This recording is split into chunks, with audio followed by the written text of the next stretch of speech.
You're watching Public Affairs. Berkowitz is my name, and politics is our game. And we will be doing lots of politics and public policy this evening because we have as our guest State Senator Bill Brady. Everybody would know Bill Brady. He ran for governor on the Republican ticket in 2010. You remember the Republicans? They're the guys who always lose, except in the central portion of the state, downstate, and in other portions. And you only lost by 80,000 votes, right, Bill? Well, 15,000 votes differently, we would have won.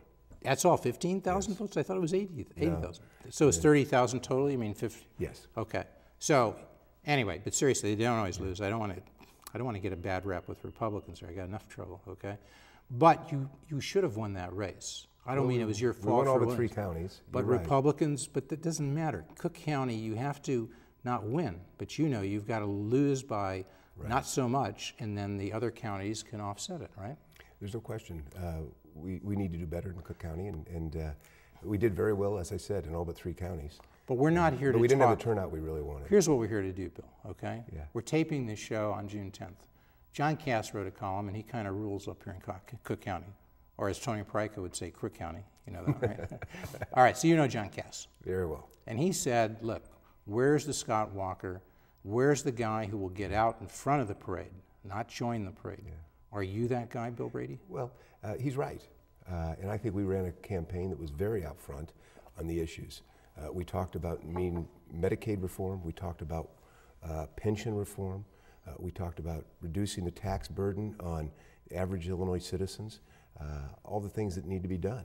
We're going to continue to lead on those issues, and those are what are important in order to bring a vibrant economy. Hammer that at me one more time. Pension reform. What were the other 2 issues? Medicaid reform, pension reform, balancing our budget, reducing tax burdens on average Illinois families, creating jobs. What about education reform? Was that in there too? Well, certainly there's a lot of things we need to do in education, but right now the biggest priorities probably are in terms of solving the financial crisis facing this state. Our bond rating's at risk. Jobs are at risk if we don't do so. But there's no question we have to continue to provide and strive for the best educational opportunities for But you're saying Illinois children. Medicaid reform and pension reform are the 2 big drivers to get the budget under control, to get the bond rating back up, and to move the economy forward in the state of Illinois. Probably Did I get that right? You're right. Nothing more important right now. So let's go right to pension reform. We're not going to screw around as sometimes people say we do here.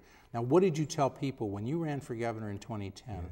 What were the 2 or 3 things you say have to be done to have pension reform? And we're talking about state employees and others who are somehow under the state pension system, even though they may not technically be state employees. Well, it wasn't just 2010. I've been saying it for 10 years. Since 10 years, since you became a state senator in 2002, and Correct. before that you were a state rep for what, 8 years, right? I said, this is nothing but a Ponzi scheme. I mean, Bernie Madoff and John... Ponzi? Most would say Ponzi, right? Ponzi. All right. John Law and Bernie Madoff don't hold a candle to Illinois as politicians. For the last 10 years, the Democratic-controlled budgets, the governor's signature, the Democratic governor's signature on these budgets have led to this financial catastrophe. And it's unfortunate that now we're in a position where a promise that was made to people in the pension system, people who paid, we're having to ask them to help us alter this so that we can live up to the liabilities we have. Because they're underfunded. That's the word. Oh, $80+ billion. That the state was supposed to put in, individual employees put their money in, but the state didn't put it in, right? That's absolutely right. So I was to say a Ponzi scheme. People would be sent to jail if it was done in a private sector. Who's to blame? Speaker Mike Madigan, he's been there almost 3 or 4 decades. Is he to blame? I think the people who voted for the budgets and supported the budgets, the union leaders, the Speaker of the House, the General Assembly, the Democrats in the General Assembly, Governor Quinn, Governor Blagojevich, people who supported Wait a second, budgets. what about Governor George Ryan? Now, let's be fair. Well, Governor Jim Thompson. I will tell you. I mean, Republicans as well as Democrats didn't fund that system, right? Well, I mean, no, fair is fair, Bill. Let me be accurate. George Ryan funded it according to the law. In 1995, we passed a law that would have put us on the right path of funding. George Ryan lived up to that law.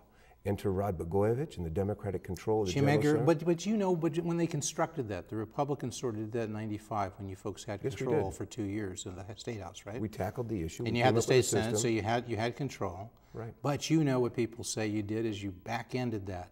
You had small payments while you guys were there. I don't mean you, but Jim Edgar was governor. Well, and then when Jim Edgar was to leave, then now the scheduled payment is $5 billion. Yeah, but not quite fair, but Bill. we could have, no, I don't think you're looking at it accurately. There was no question we ramped up the payment and then Back-ended is the phrase. Level percentage. But the Democratic-controlled General Assembly, Governor Blagojevich and Governor Quinn failed to meet those obligations. Governor Ryan did, in spite of all the things he's been attacked for.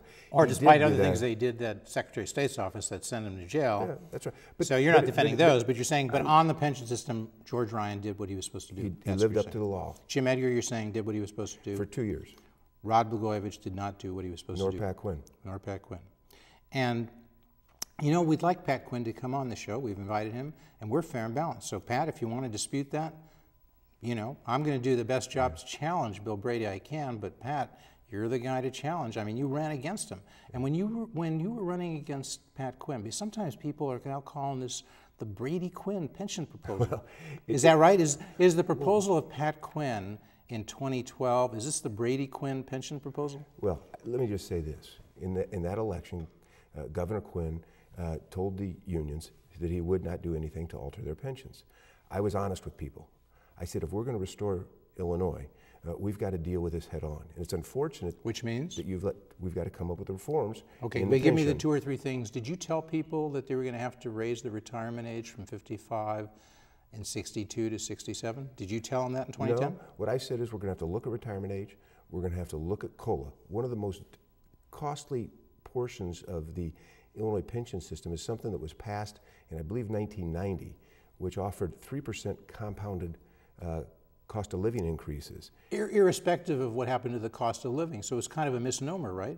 It was an automatic 3%, right? And compounded interest works great when you're on the receiving end. Not on the paying end. Not on the paying end. And so what I've said is we have to, fair and balanced, work with the people who need a solid pension program, well-funded, to protect average Illinois citizens, but yet do the best we can for a win-win. So the reforms that we've come up with over the last several months are in compliance with the governor and the Senate president's requirement that there be a contractual offer to the people. So you're buying into that?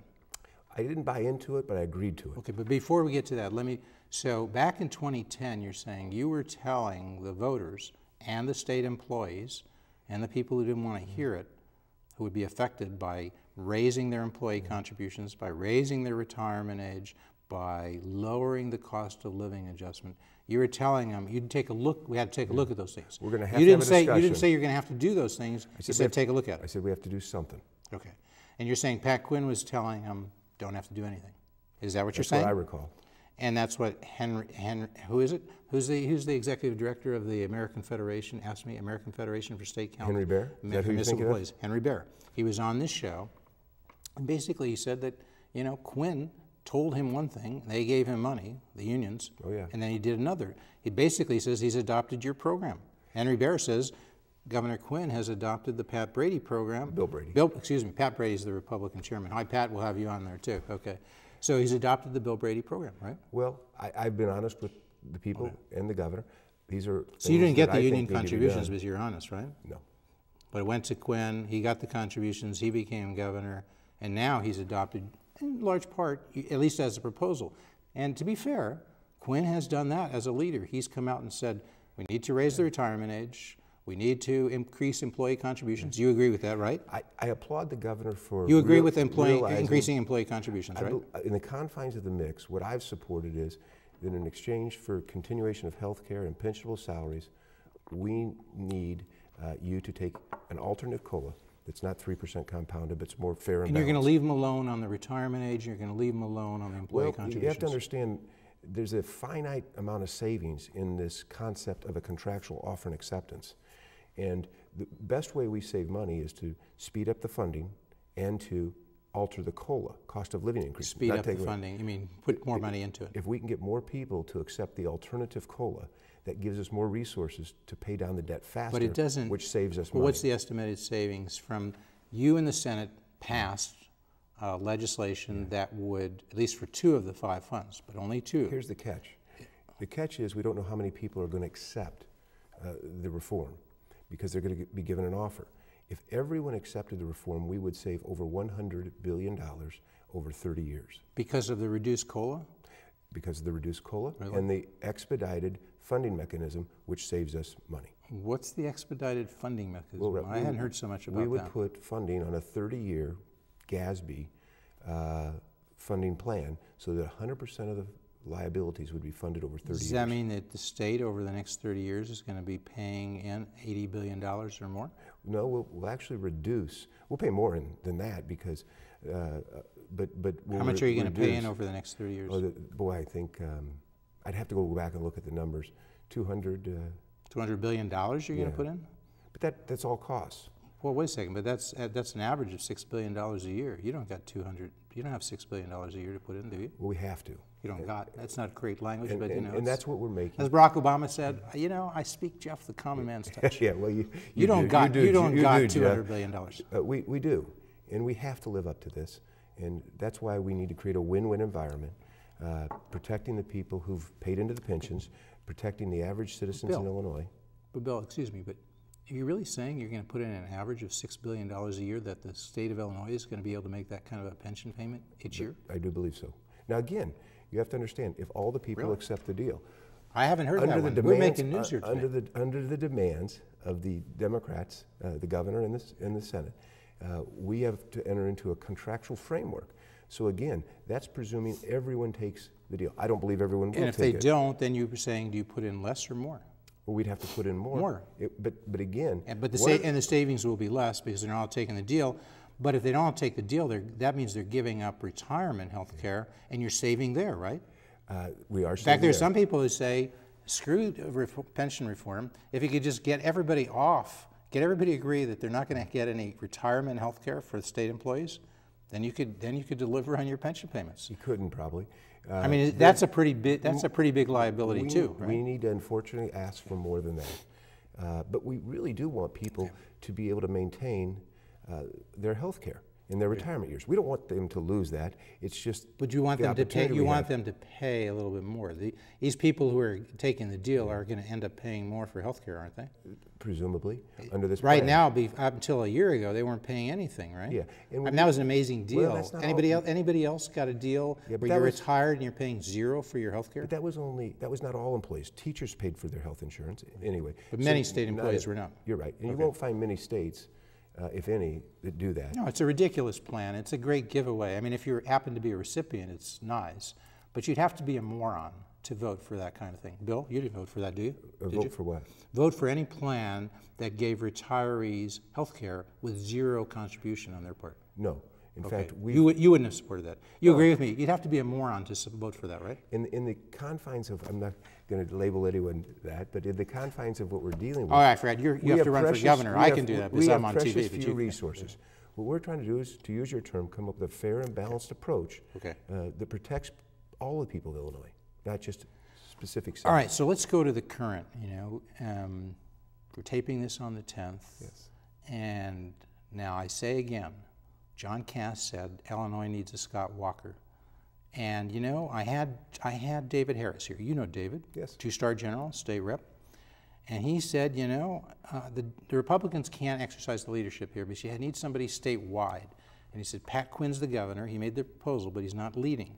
And I said, well, Cross could do it. He said, no, he's not statewide. He's the House Republican leader, minority leader, but he's not statewide. I said, Radonio could do it. He says, no, she's not statewide. And you know, I didn't think, because sometimes I don't think, because I thought, who do the Republicans have after the show who's statewide? And you know the name that came up? Who would come up? Come on, give me a name of some Republican who's elected statewide who could be exercising leadership. Be fair. Well, there's several statewide. We had three. Mark Kirk, Dan Rutherford, and Judy Bart-Topinka. Okay, Mark Kirk's recovering from a stroke, and he's on the federal side, so we'll give him a pass on this. Judy Bart-Topinka is a comptroller. She could do it. She's statewide. Dan Rutherford, he's now the treasurer. And you know, David Harris was talking about how the treasurer of the state of Rhode Island, who's a Democrat, exercised leadership. And I'm thinking, Harris never mentioned Rutherford, and I, being the cluck that I am, didn't. So now I'm recovering and say to you, Bill Brady, should he be out there, or should it be you, Bill, because you ran statewide? So you're Rutherford, Brady, and Topinka are the three people who, and Kirk Dillard, because he ran in the primary statewide. You folks should be doing what Harris said should be done, going hamlet to hamlet, village to village. Are you doing that, Bill? Yes. I've been talking in shows like yours, meeting with people individually across the state. This is going to take leadership. I do think that the situation. Wait a second, is Dan Rutherford doing that? You'll have to ask Dan that. But I will and tell let me you say, this. we've asked Dan to come out here. We hope he'll come out here because we're fair and balanced. We're not just going to go after Democrats. We're going to go after anybody who people say, not us, should be doing something and ask them, are they doing it? Well, and you're doing it, you're saying, Bill? Yes, this is important. You're not going to comment on Rutherford. What about Dillard? Is Dillard doing it? You'll have to ask him. We'll have But let me just say this. Dillard out. Let me say this. Well, I invited Is Topinka out. As much as Is Topinka doing it? As much as I appreciate the governor stepping up and realizing we have a problem, I would hope that he could be out a little bit more because he is the governor. I'm more than willing to talk to people. He's not out there doing it at all. Was he even in Springfield? I was down there. Was he there? I agree with you. What was he doing? Was he in hiding or something? Because what they did in Rhode Island is they explained the situation. Once people understand the catastrophe we're in and the fact that this Ponzi scheme is up, they are looking for reforms that will solidify the system.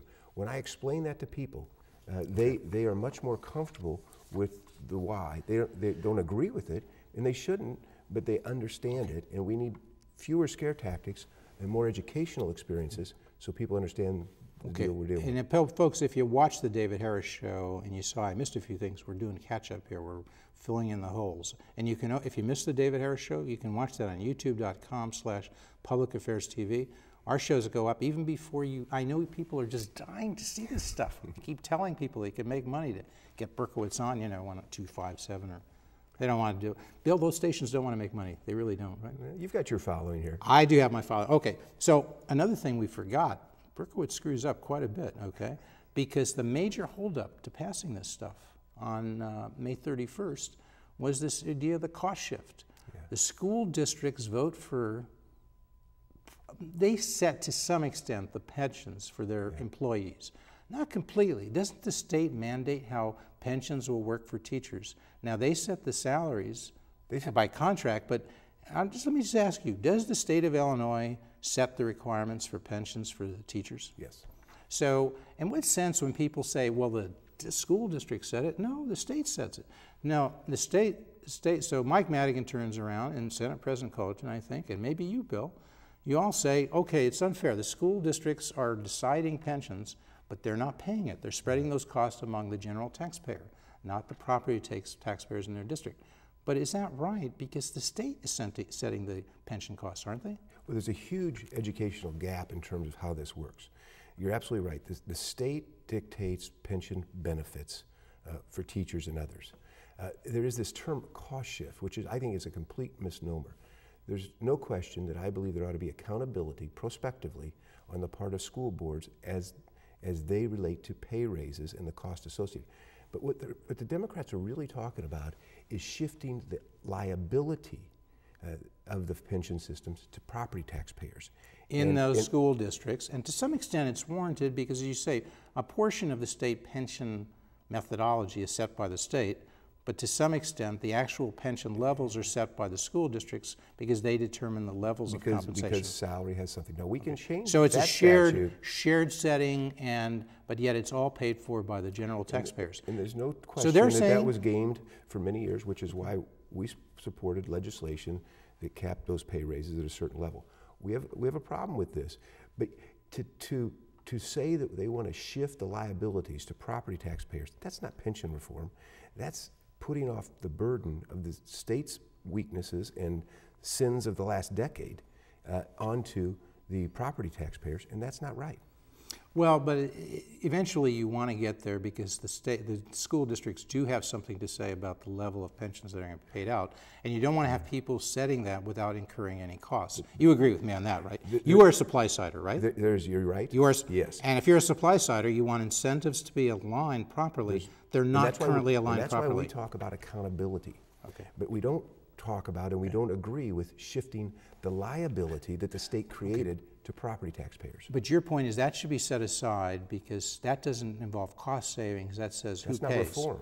That says who pays. You may have to deal with that separately, but your point, I think, would be deal with the reform you want and then deal with it separately. But Mike Madigan says he thinks that has to be in there, and he said the last day or two of the session, okay, Tom Cross, you want this? You can be the sponsor, and that bill, and then you can take out the cost shifting that he wanted in there, and you can be the sponsor, and then Tom Cross pulled the plug because he couldn't get the votes to pass it without the cost shifting, right? Well, the Democrats walked.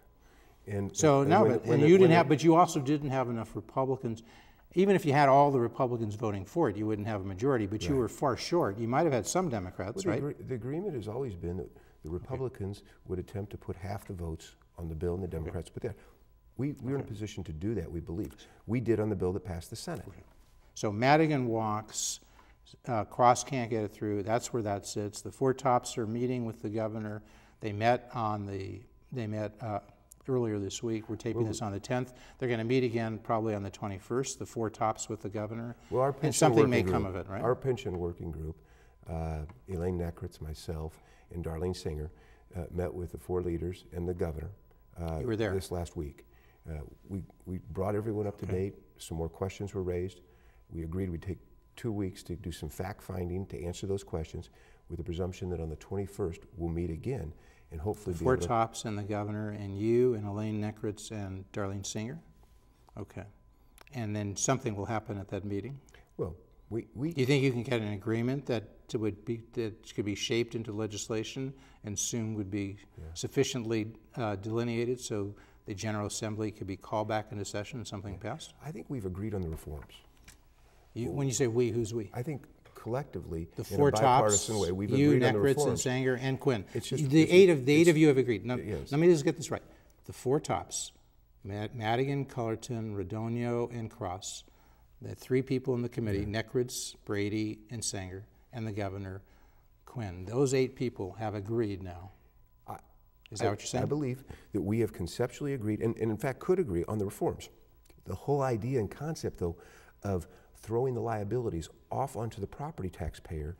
Is there any agreement on that? No, there's clearly not. You don't want to do that, right? Okay, and Cross doesn't want to do that, and Radonio doesn't want to do that. What about Neckritz and Sanger? I believe Singer does not want to do it.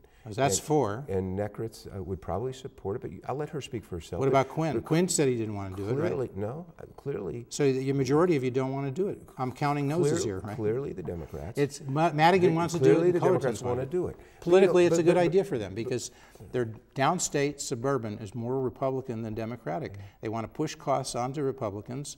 That will be beneficial to them. Am I right? Is that just pure politics? And by the way, no push of liabilities onto City of Chicago School District property taxpayers. So you're saying, I don't want to put words in your mouth, but are you saying they're playing pure politics?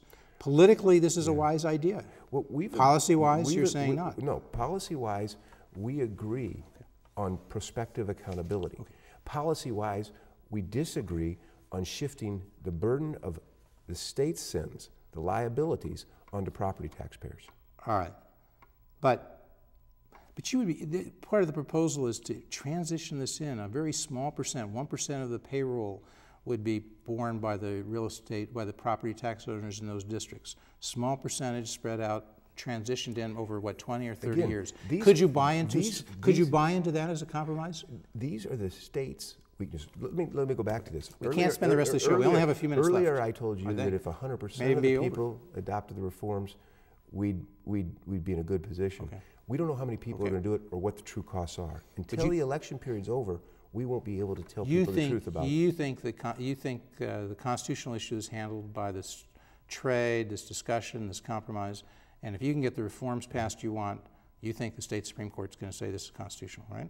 We hope so. The only hang-up, you're saying, is this cost shift issue. Madigan and Cullerton want it, and perhaps 1 or 2 others, Democrats involved and now what we'll call the G8. The G8, see, we've given you a name to this group, the G8 in the state of Illinois, okay? But Madigan and Cullerton are clearly the folks. Madigan's vote counts for like 10, right? Your vote counts for 1. You know, the Tribune wrote a series of articles about Mike Madigan. They said he's got too much power. They say he has all these conflicts of interest. Did you read him? And do you agree with the Tribune? You know, there's no question that Mike Madigan has had power for What about the conflicts of interest? I mean, Madigan says, you know, the Tribune writers are garbage haulers for a bankrupt company. Well, what do you say to Mike Madigan? You know, I'm going to leave that debate between Mike Madigan and the Tribune. I will tell you, one of the reasons I support term limits is because too much power can be concentrated in too few individuals by not having term limits. So I've suggested a 10-year term limit in each chamber, which would have limited... For state reps? State reps and state senators. What about the speaker? What's the term limit? Well, that would be 10 years. Starting when? Starting 30 years ago or starting now? Well, whatever we Does can, Mike have 10 more years? Because I asked him, I interviewed Mike. Folks, you can find this. Go to the Illinois Channel, working with my colleague Terry Martin. We caught Mike Madigan. Nicely, he gave us a 7-minute interview, made some news. But I asked him, the last question was, 30 years, do you got another 10? You know what Speaker Mike said? He said, just you watch. He said, this is just the beginning. You may be there for another 30 or 40. But that's too much concentration in too few people of power is why we need Bill, are you going to run for governor? You know what, I'll make that decision after this. I'm focused on electing senators between now and November. Just between us, Just girls. between us? Yeah. I'll talk to my wife about it after November. But it sounds like you're going to do it, right? Well, I'm committed I mean, 30,000 votes, that's pretty close, right? Yes.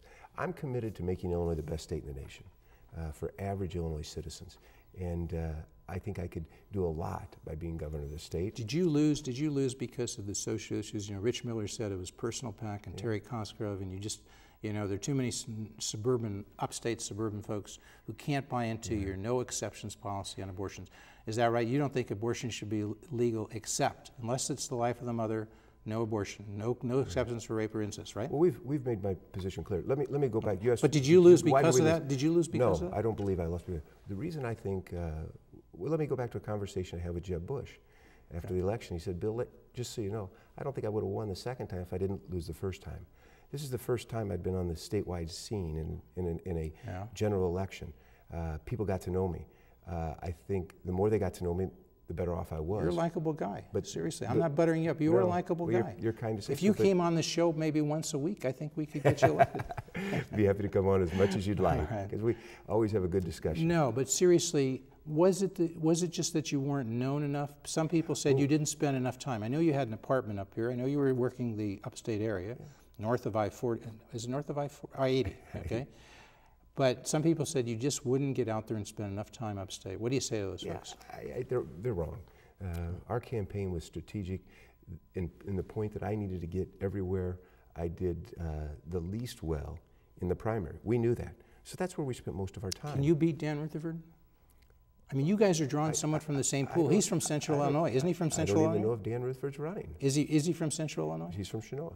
Okay, so you guys are drawn somewhat from the same pool, and maybe that allows the opportunity for Kirk Dillard, who was last time competing with a few DuPagers. He keeps them out. It's Dillard against a few central state guys, central portion of the state, Brady and Rutherford. It goes to Dillard, right? We don't know who's running. We'll weigh that decision. Anybody else that I'm not mentioning? Dillard, Rutherford, Brady? I'm sure there's more people out there thinking about it, but I don't Dan know who Proff, they are. maybe? Dan Randall. Adam Andrzejewski? Maybe. All right. Who knows? But you can beat them all. I mean, you're confident? Who's got the prettiest wife? I mean, it comes down to that, basically. I know your wife. You've got the prettiest wife, right? You're kind. She'd be flattered you said so. It's true, though. I can't tell a lie, I hope she's not offended. I hope I can say that without being viewed. I don't know why she would be. That's very nice of you to say but so. But you agree, right? You've got the prettiest wife. I'm proud of my marriage. No, it's unfair. I don't know Kirk Dillard's wife. She 30, may have a very pretty wife, 30 too. years this coming You're solid.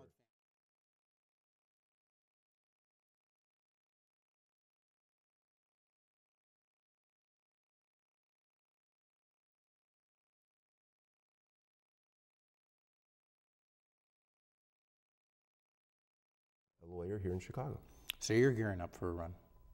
You want to announce on this show? You want to do it now, or you want to do it January 1st? Be happy to talk to you after November. All right, but right now you're committed to go out and help Republicans get elected to the State House and the State Senate? I've got a responsibility to raise some money. Every state Senate seat outside of Cook that was drawn, I won. So we can win every one of those if we raise enough money to get our candidate's name ID up to a level. Say that again, every state? Every Senate seat newly drawn outside of Cook County, I won. Well, you won when you ran. So if you get those people to vote, you can elect those folks. That's right. And how many pickups does that result in? Well, it could mean a majority for us if we got every one of them. You need 6. Yeah, but we need $7 million to run effective campaigns. So if anyone wants to send checks, 35-24. So you pick up 6. You've got 30. You've got the majority. You really think you can do that? there's no question we could do Would it. Christine Radonio then become the Senate president? But we need the resources. Would Chris Radonio become the Senate president, or would somebody else do that? I presume she's our leader now. There's no. Would you support her for Senate president? I would love to. What about in the State House? Can you pick up the majority there too? They have the equal ability. So that would be interesting. You had a majority in the Republican House, Republican Senate. If you look at the vote I got in each one of those districts, the numbers are there to win.